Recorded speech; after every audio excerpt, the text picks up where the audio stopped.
বোচাগঞ্জে প্রাণী সম্পদ সেবা সপ্তাহ ও প্রদর্শনী 2024-এর সমাপনী অনুষ্ঠান সম্পন্ন। প্রাণী সম্পদের ভরবো দেশ, গর্বে স্মার্ট বাংলাদেশ, এই প্রতিপাদ্য বিষয়কে সামনে রেখে দিনাজপুরের বোচাগঞ্জে বৃহস্পতিবার অনুষ্ঠিত প্রাণী সম্পদ সেবা সপ্তাহ ও প্রদর্শনী 2024-এর সমাপনী অনুষ্ঠান সম্পন্ন হয়েছে।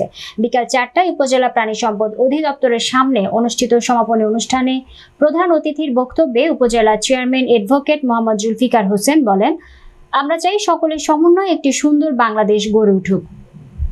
আমরা যেন ভবিষ্যৎ প্রজন্মকে একটি সুখী সমৃদ্ধশালী বাংলাদেশ উপহার দিয়ে যেতে পারি। সকলের কাছে এই প্রত্যাশা রেখে প্রদর্শনীতে অংশ নেওয়া খামারি, প্রাণী সম্পদ কর্মকর্তা ও কর্মচারীদের ধন্যবাদ জানিয়ে তিনি তার বক্তব্য শেষ করেন।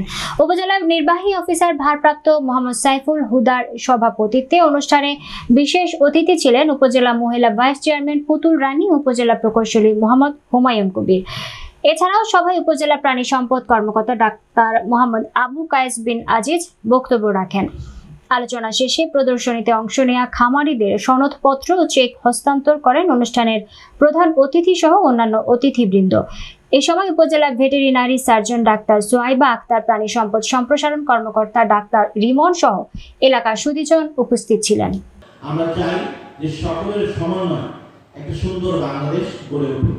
আমরা যেন ভবিষ্যৎ প্রজন্মকে একটা সুখী সমৃদ্ধশালী বাংলাদেশ উপহার দিয়ে দিতে পারি, এই প্রত্যাশা রেখে আপনাদের সকল খামারিদের সফলতা কামনা করে এবং উপজেলা পরিষদের পক্ষ থেকে একটা সুন্দর মেলা, একটা সুন্দর প্রদর্শনী সমাপন করার জন্য তাদের কৃতজ্ঞতা জানিয়ে আমি আমার সংক্ষিপ্ত বক্তব্য শেষ করছি। সকলে ভালো থাকুন, সুস্থ থাকুন। আসসালামু আলাইকুম। আজকে এখনই শেষ পর্যায়ে এসে এটুকু বলতে হয় যে আপনাদের যে প্রদর্শনীগুলো ছিল আমরা ঘুরে দেখেছি, আমি 2বার যাওয়ার সুযোগ হয়েছে, যা অত্যন্ত চমৎকার ছিল এবং খুব গোছানো ছিল। সুযোগ্য চেয়ারম্যান অ্যাডভোকেট মোহাম্মদ জুলফিকার হোসেন, জনপ্রিয় উপজেলা পরিষদ চেয়ারম্যান জনাব অ্যাডভোকেট মোহাম্মদ জুলফিকার হোসেন,